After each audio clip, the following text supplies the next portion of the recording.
Alexander Shapiro, welcome to the podcast with Soul. I ain't got no water. I should have went and got me water. Alexander Shapiro raised this issue several times at the beginning of the trial, throughout the trial, all the way through the end of the trial and sentencing. And the issue that she raised was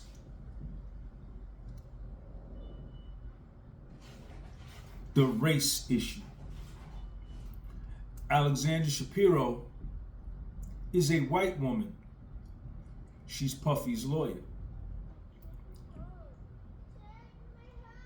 She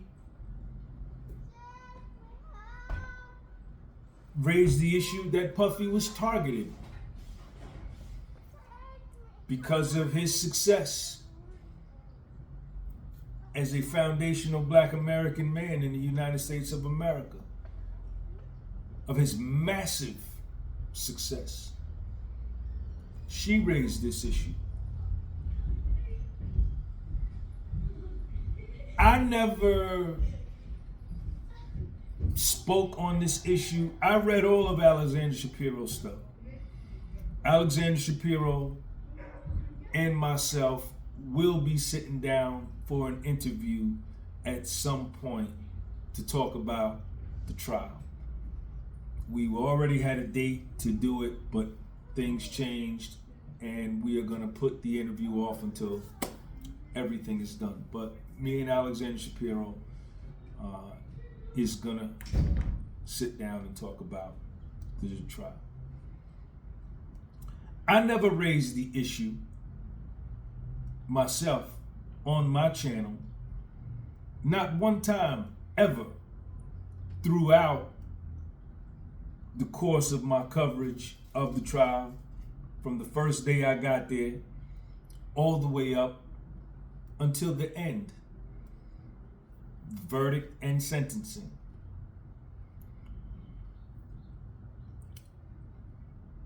The reason I never raised it is because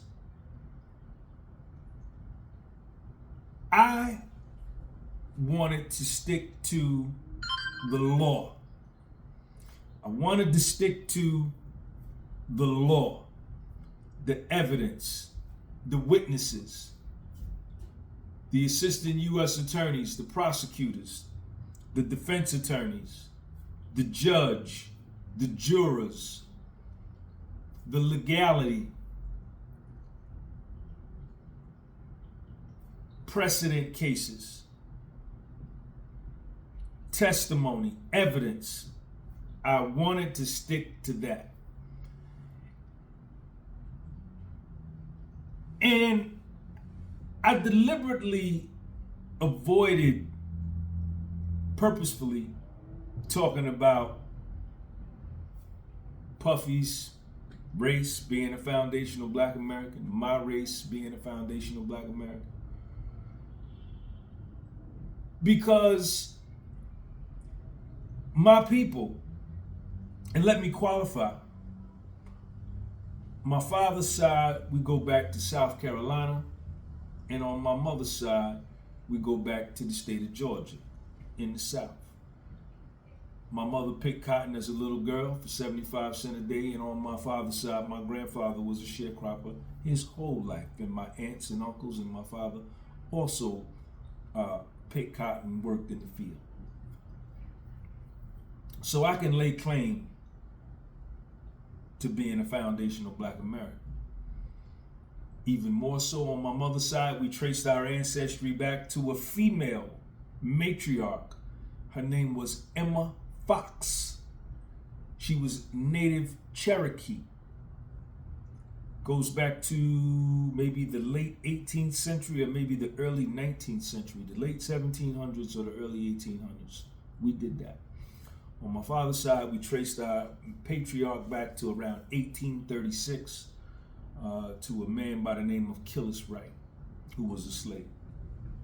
So I'm the real live foundational Black American. But the reason I stayed away from raising the race issue is because my people, the foundational Black Americans, collectively, we suffer from low self-esteem. We suffer from an inferiority complex, collectively. We suffer from a victim mentality as a collective. We suffer as a second-class citizenship mentality, collectively. Collectively, we blame the white man for everything that is wrong with our current existence and our current circumstance.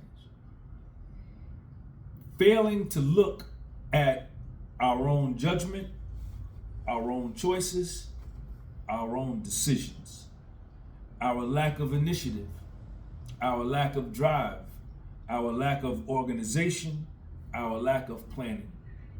We don't blame ourselves for nothing.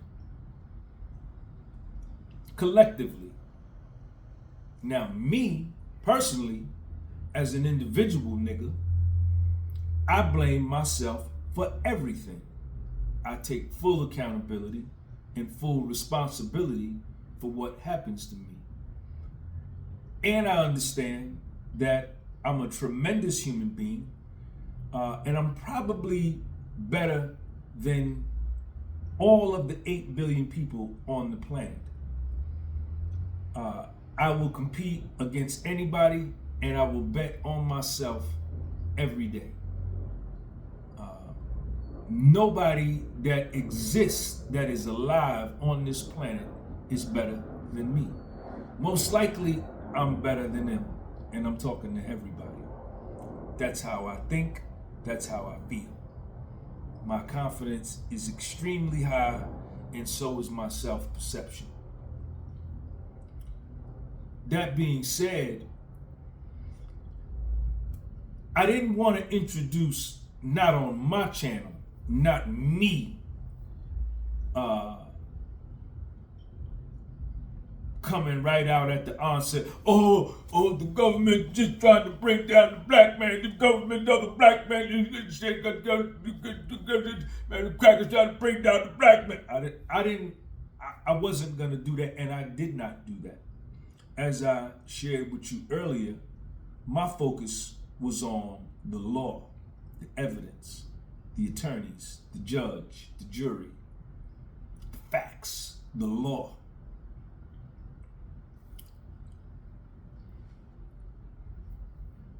Alexander Shapiro, a white woman, Puffy's lawyer, raised it from the beginning and continued to raise it.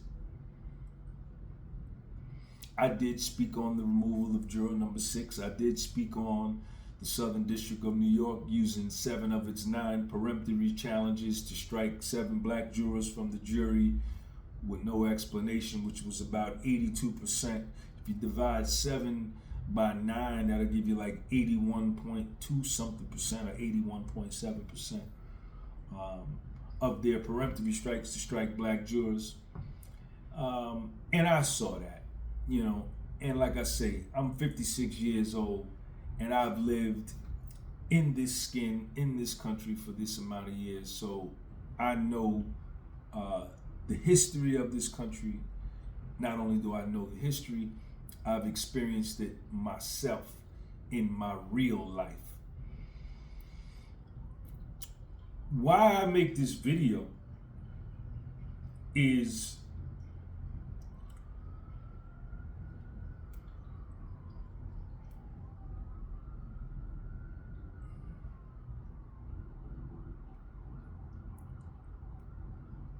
for you to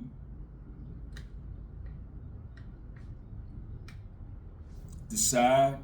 Some of you may be already decided, some of you maybe you're not.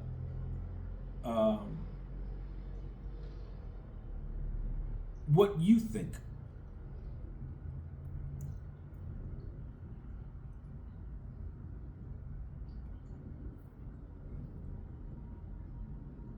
And then go in the comment section and leave a comment and let me know what you think.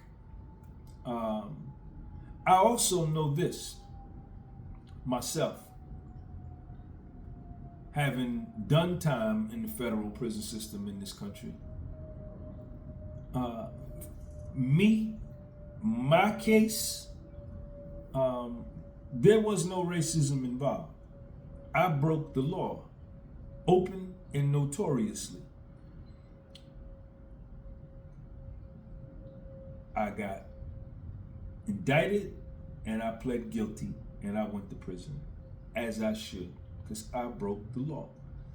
I was wrong. Puffy beat his case.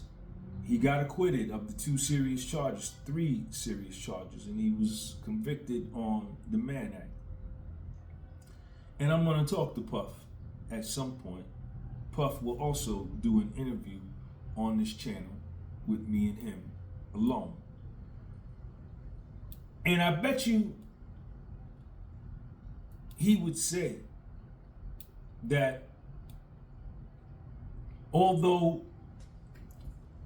he did get over-sentenced, he got denied bail 3, 4, 5, 6, 7 times when other people with worse charges did receive bail and he didn't. He was denied bail, which is wrong. Whether that was because of his race or something else, I don't know. But I believe Puff will say at some point too that, you know what, Sean? I put myself in a position to have those things done to me by the government.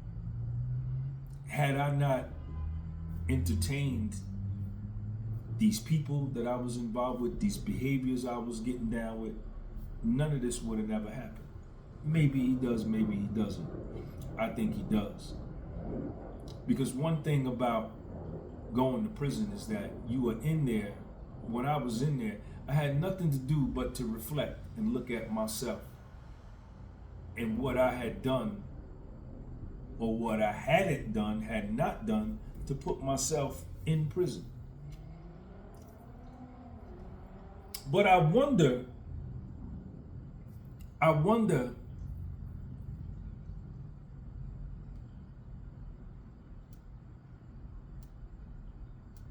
how many foundational Black American men has the Southern District of New York done wrong, committed perjury, engaged in prosecutorial misconduct,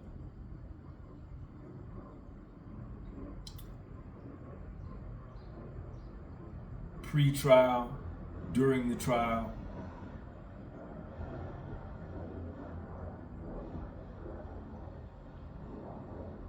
how many black men has the Southern District of New York done this to that didn't have the money Puffy had in order to expose it? How many foundational Black American men did the Southern District of New York, the federal prosecutors, and the United States Attorney knowingly being complicit in circumventing the law, breaking the law in order to earn a conviction, and over-sentence foundational Black American men to lengthy prison sentences that they did not deserve? How many? If Puffy doesn't go to trial, hold on one second, y'all. Hello?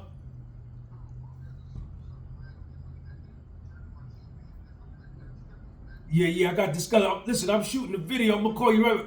What's your name? Ali. I'm gonna hit you right back, Ali. Stay right there. All right.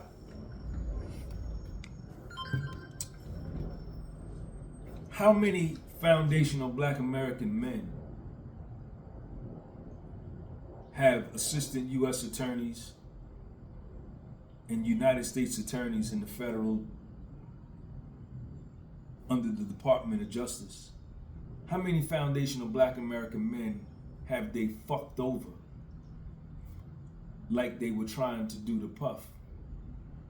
But because Puffy's money was so tall, they couldn't do it. They got exposed.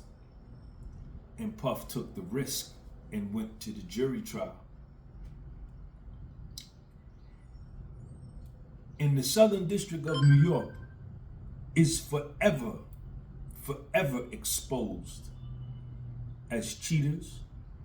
The Southern District of New York and those 6 United States attorneys, assistant United States attorneys, and even the United States attorneys, 2 of them, Damian Williams and Jay Clayton, are exposed for engaging in prosecutorial misconduct, no matter how much money they have, what kind of powerful people they know, what kind of important people they know. This is forever on their jacket. And they lost. And they lost that trial. Doing all these things, breaking the law. How many brothers have they done this to? How many white boys have they done this to that didn't have the money to defend themselves? How many Puerto Ricans have they done this to that didn't have the money to defend themselves? How many Dominicans have they done this to that didn't have the money to defend themselves? How many Mexicans have they done this to that didn't have the money to defend themselves? Because now we know for a fact that this is the type of behavior that federal prosecutors engage in. This is what they will do. They will make up a case, destroy you in the mainstream media, poison a potential jury pool, bring in witnesses, give the witnesses immunity agreements from prosecution, allow the witnesses to commit perjury on the stand without prosecution, engage in all kind of other prosecutorial misconduct, taking pictures of your notes with your attorneys, and get a conviction and over-sentence you to prison.